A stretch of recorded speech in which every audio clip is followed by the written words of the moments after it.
திதி கொடுக்கறது இதெல்லாம் கேள்விப்பட்டிருப்பீங்க தானே. இங்கே நீங்கள் இறைக்கிற அந்த எள்ளு தண்ணி எப்படி முன்னோர்களுக்கு மேலுலோகத்துக்கு போய் சேரும் அப்படின்னு சொல்லி தீக்காவில் இருந்து ஒரு கதையெல்லாம் சொல்லுவாங்க.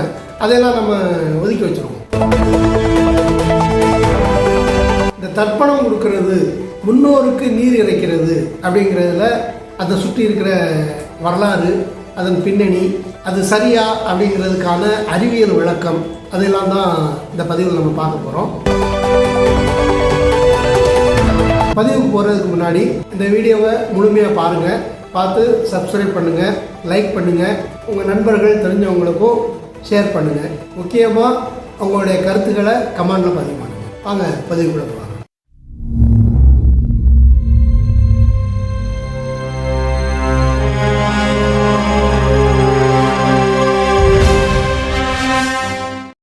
ஒரு 2 வாரத்துக்கு முன்னாடி தர்ப்பணம் கொடுக்கறது அப்படின்னு சொல்லி இருக்கிற நீர்நிலைகள்லாம் பிண்டம் கரைச்சி எள் நீர் இறைச்சி அப்படி வழிபட்டாங்க.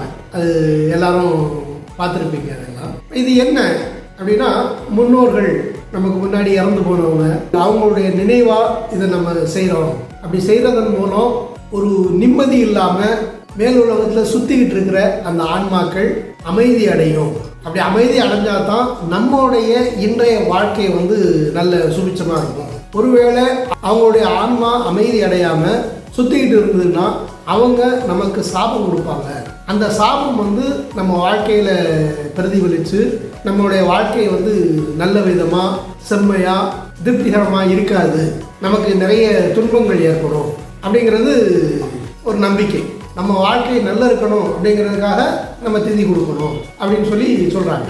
இந்த பழக்கம் அப்படிங்கிறது இங்கே மட்டும் இருக்கிற பழக்கம் இல்லை. உலகம் முழுவதும் பழமையான நாகரிகங்கள் இருந்த அத்தனை நாடுகள்லையும் இந்த பழக்கம் இருக்குது. இதுவும் அண்மைய காலங்களில் ஏற்பட்ட பழக்கம் இல்லை, மிக நீண்ட காலமாகவே இந்த பழக்கம் இருக்குது. எகிப்து, சீனா, ஜப்பான் இங்கே எல்லாமே கூட இந்த பழக்கம் இன்னும் இருக்குது. அப்போ இந்தியாவில் குறிப்பாக தமிழ்நாட்டில் நாம் அந்த தர்ப்பணம் கொடுக்கறது அப்படிங்கிறதும் கிட்டத்தட்ட அந்த உலக நாடுகளில் இருக்கிற அந்த பழக்கங்களை ஒட்டி இங்கேயும் இருக்கிற ஒரு பழக்கம். இது கடவுள் நம்பிக்கை, மதம் அப்படிங்கிறதெல்லாம் ஏற்படுறதுக்கு முன்னாடி இருந்த ஒரு நம்பிக்கை. நம்ம கூட இருந்தவங்க திடீர்னு இறந்து போகிறாங்க. அப்போ இறந்து போனதுக்கப்புறம் அவங்க என்ன ஆறாங்க அப்படிங்கிறதுக்கு அறிவியல் ரீதியாக மக்களுக்கு யாருக்கும் விளக்கம் தெரியாது. அதனால் அவங்க இங்கே இல்லாமல் வேற எங்கேயோ ஒரு இடத்துல இருக்கிறாங்க அப்படிங்கிற மாதிரியான ஒரு நம்பிக்கை. அந்த நம்பிக்கையின் அடிப்படையில் பிறந்த சடங்கு.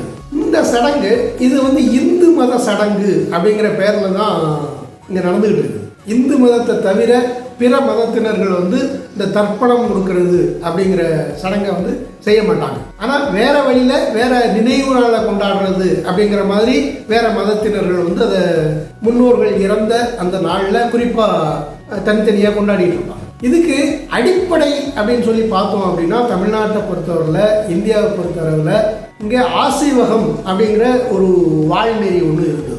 இதை மதம் அப்படின்னு சொல்லி ஒரு ஒப்பீட்டுக்கு சொன்னாலும் கூட மதங்கள் தோன்றுவதற்கு முன்னால் இருந்த ஒரு வாழ்க்கை முறை அப்படின்னு சொல்லி இதை எடுத்துக்கலாம். இந்த வாழ்க்கை நெறியில் கடவுள் நம்பிக்கை அப்படிங்கிறது கிடையாது. அதுக்கு பதிலாக முன்னோர்களை வழிபடுவாங்க. இறந்து போன முன்னோர்கள் அவங்கள ஒரு குறிப்பிட்ட தேதியில், அவங்க எந்த தேதியில் இறந்தாங்க, என்ன காலகட்டத்தில் இறந்தாங்க, தேதி அப்படின்னு சொல்லி அவங்களுக்கு அந்த அன்றைய காலகட்டத்தில் தெரிஞ்சிருக்கிறதுக்கு வாய்ப்பு இல்லை. அப்போ என்ன பருவம் நடக்கும்போது மழை பெய்யுது, வெயில் அடிக்குது, அந்த பருவம் நடக்கும்போது அவர் இறந்து போகிறாரு. அப்போ குறிப்பிட்ட பருவம் வரும்போது அதை வழிபடுறது மாதிரி கொண்டு போவாங்க. இந்த வழக்கம் ஆசீவகத்தில் இருந்தது. ஆனால் ஆசீவகம் பின்வரும் காலங்களில் பலவாறாக பிரியுது. இப்படி வழிபடப்பட்ட முன்னோர்கள், அந்த முன்னோர்களை தனித்தனியாக பின்பற்றி வேற வேற குழுக்களாக பிரிகிறாங்க. குமரன், சிவன், கணபதி அப்படிங்கிறவங்களாம் இந்த மாதிரி வழிபடப்பட்ட முன்னோர்கள் தான். அப்படி பிரித்தவங்க தான் தனித்தனி மதங்களாக தங்களை ஒழுங்கமைச்சுக்கிட்டாங்க. அந்த ஒழுங்கமைச்சதின் பேரில் தான் தமிழ்நாட்டை பொறுத்தவரையில் பல மதங்கள் இங்கே இருந்தது. சிவ மதம் சொல்லுவாங்க, சைவ மதம் சொல்லுவாங்க, வைணவ மதம் அப்படின்னு சொல்லுவாங்க, கௌமாரம் அப்படின்னு சொல்லுவாங்க, சாக்கியம் அப்படின்னு சொல்லுவாங்க. இதெல்லாம் பல்வேறு பிரிவுகளாக ஆசீவக நெறியினுடைய சிதைவுகளிலிருந்து உருவான மதங்கள் அப்படின்னு சொல்லி நம்ம வச்சுக்கலாம். இந்த பலவாறான மதங்களில் ஒன்று திரட்டி ஒன்று சேர்த்து தான் இந்து அப்படிங்கிற மதம் மிக மிக பிற்காலத்தில் உருவாக்கப்பட்டது. அப்போ அதனுடைய தொடர்ச்சியாக தான் இன்னைக்கு இந்த முன்னோர்களுக்கு தீதி கொடுக்கறது, தர்ப்பணம் கொடுக்கறது அப்படிங்கிற ஒரு சடங்காக இன்னைக்கு இருக்குது. ஆனால் அறிவியல் ரீதியாக நம்ம பார்த்தோம் அப்படின்னா, ஒரு மனிதன் அந்த மனிதன் இறந்ததுக்கு பிறகு என்ன ஆகிறான் அப்படின்னு சொல்லி கேட்டோம் அப்படின்னா ஒன்றுமே ஆகாது.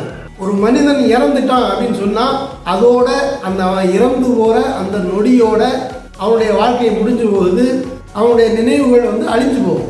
நினைவுகள், எண்ணங்கள் இதையெல்லாம் நம்ம என்னன்னு பார்த்தோம்னா அது உடல் உறுப்புகளை சார்ந்தது. கண், காது, மூக்கு, வாய், தொடுதல், தொடு உணர்ச்சி, இந்த மாதிரியான உணர்வுகள், ஐம்புலன்கள் சொல்லுவேன், அதெல்லாம் இல்லை அப்படின்னு வச்சுங்க. நம்முடைய சிந்தனை பெரிய அளவுக்கு வளரவே செய்யாது. இந்த 5 புலன்கள் இருந்தாலும் இந்த 5 புலன்களை ஒருங்கிணைக்கிறதுக்கு மூளை அப்படிங்கிற ஒரு உறுப்பு தேவைப்படும். இப்போ மூளை, நரம்பு மண்டலம் இதெல்லாம் இல்லைன்னு வச்சுங்க, சிந்தனை, எண்ணம் அப்படிங்கிற பேச்சுக்கே இடம் இருக்காது. அப்போ இந்த உறுப்புகள் எல்லாம் அழியுது, இந்த உறுப்புகள் எல்லாம் செயலிழந்து போகுது அப்படின்னா அதுக்கப்புறம் அவனுக்கு எண்ணம் அப்படின்னு சொல்லி ஏதாவது மிச்சம் இருக்குமா அப்படின்னா இருக்காது. அப்போ உடல் அழிஞ்சு போகுது.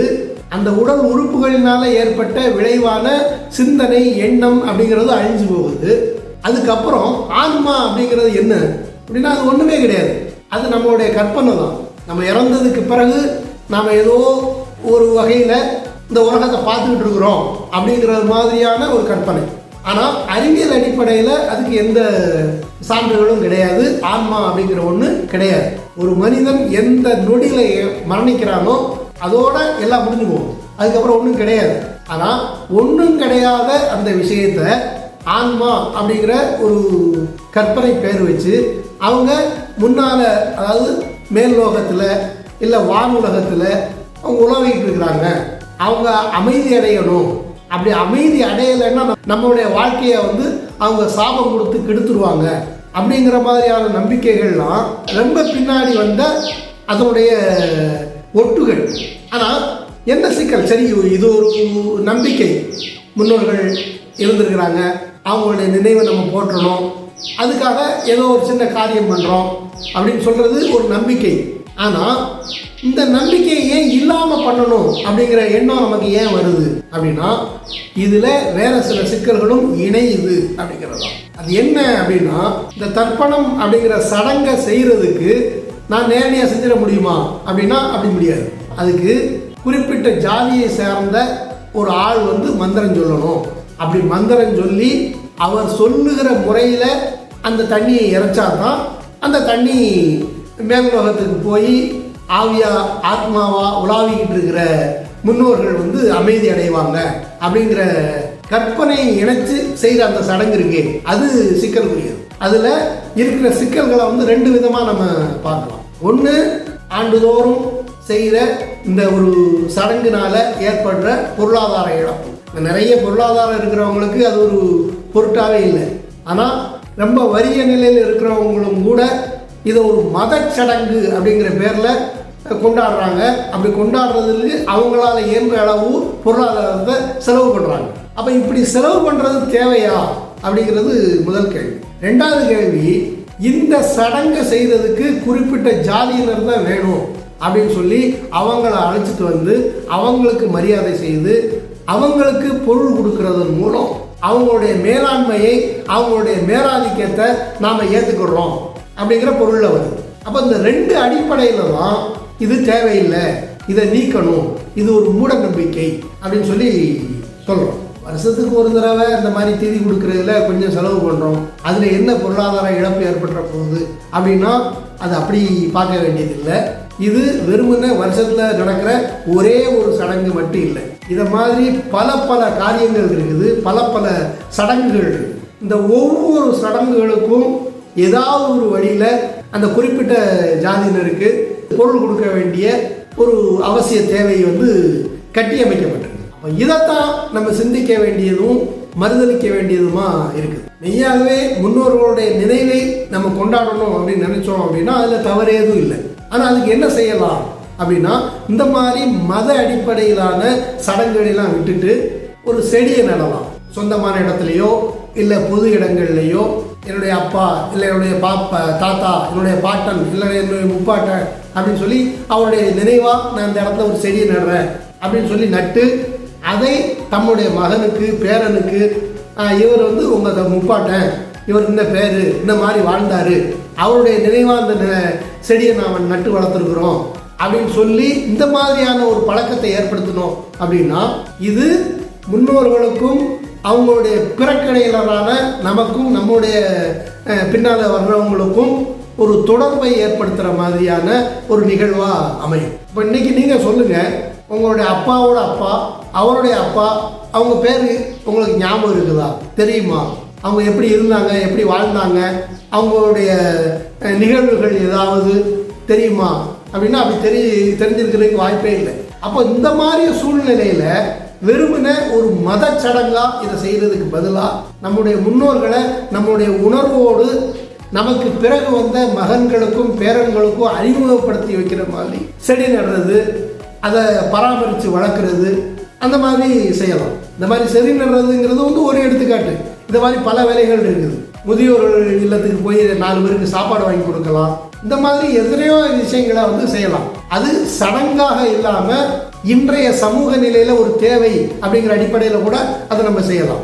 இப்படி செஞ்சால் நமக்கும் முன்னோர்களுக்குமான பிணைப்பு வலுப்படும். அதை நம்ம செய்கிறதுல தவறு ஒன்றும் இல்லை. ஆனால் இப்படி ஒரு சடங்காக மத சடங்காக செய்கிறதுல யாருக்கும் எந்த பலனும் இல்லை அப்படிங்கிறது ஒரு பக்கம். மறுபக்கம் பொருளாதார இழப்புகளை சந்திக்கிறோம்.